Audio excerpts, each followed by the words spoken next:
అనంతపద్మస్వామి టెంపుల్లోకి వచ్చాము. ఈ టెంపుల్లో లోపలికి మనిషి చొక్కానే లేదు. ఇంకా మనం ఎక్కడ ఫోన్ తీసుకెళ్తాం కోరలేదు.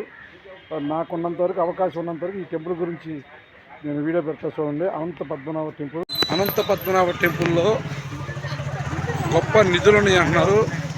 ఆ నిధులు కాడ స్వామి వెనకాలే ఉన్న ఒక ద్వారం ద్వారాగా ఈ నిధులు ఉన్నాయంట.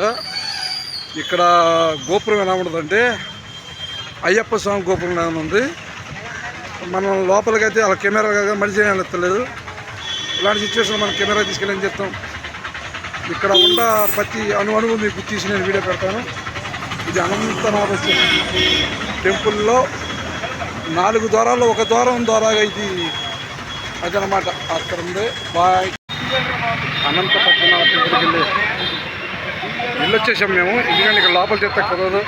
ఆ టెంపుల్ ఆవరణలో కూడా మిలిటరీ సెక్యూరిటీ ఉంది, మామూలు సెక్యూరిటీ లేదు. ఇక్కడ స్వామివారి గోపురం కాపాడుతుంది.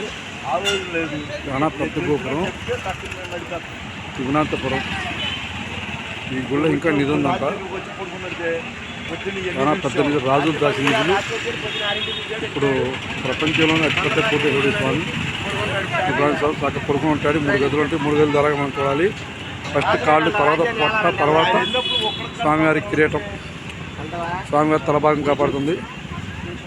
శివనాథపురం గుడికి బాయ్ బాయ్ బాయ్ బాయ్.